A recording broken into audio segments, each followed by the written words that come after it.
their own. Joining me now for reaction, the chair of the National Board of the Council on American Islamic Relations, Roula Allouch. First, I guess I should have you respond to CAIR, though obviously it's a fairly slanderous statement. Yeah, thanks, Chris, for having me, for the opportunity to speak on these issues. So the statement that was just referenced, CAIR is an organization that works for the civil rights and liberties of American Muslims, and by the United States government's own definition and clarification is not a terrorist organization. So as Americans, we should look to what our own government says about our organization, and CAIR is very happy and honored to work with government officials. We oftentimes have elected officials at our events in support of our community and the work that we do in support of American Muslims.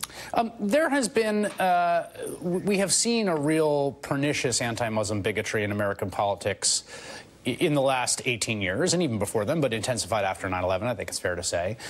Where do things stand now as you watch the president doing what he's doing, and the Republican Party and the conservative movement and Trump TV and the way they speak about one of two Muslim women elected to Congress?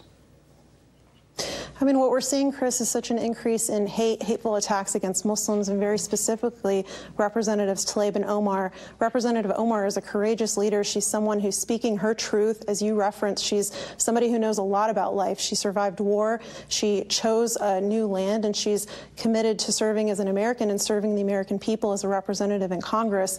And we have, unfortunately, people on both sides of the aisle now who aren't speaking out strongly enough for her and in support of her, as the president is inciting these hateful attacks on her. You know, that word inciting, which you use and others have used and I've used myself, the argument I've seen from some of the president's defenders is, look, politics ain't beanbag. Criticism is criticism. She said what she said. We juxtaposed it with images of what happened on that day. Fair is fair. What do you say to that?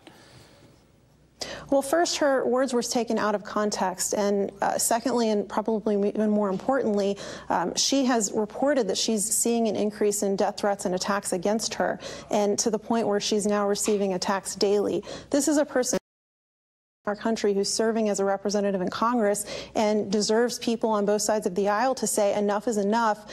People need to let her speak her truth and speak for herself, but she shouldn't be subjected to these increasing attacks and that are unfortunately leading to threats against her life.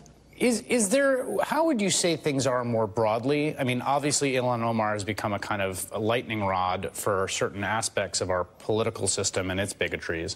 But more broadly, what do you think that this president has done in shaping the way that conversations happen about Muslim America? You know, Chris, it's been a really difficult time for the American Muslim community since the campaign of 2016, as you referenced, many years before that, but certainly since the presidential campaign and since this president's time in office with the Muslim ban and many other attacks on civil rights and liberties of Muslims and many other communities. It's been a challenging time, and Representative Omar and Representative Tlaib, being the first two Muslim women in Congress, are a very great example of good that can come from difficult times, and they serve as inspirations to American Muslims and people of all faith in our country. And so we're honored that we have their expertise and their leadership at a time where there's so much difficulty.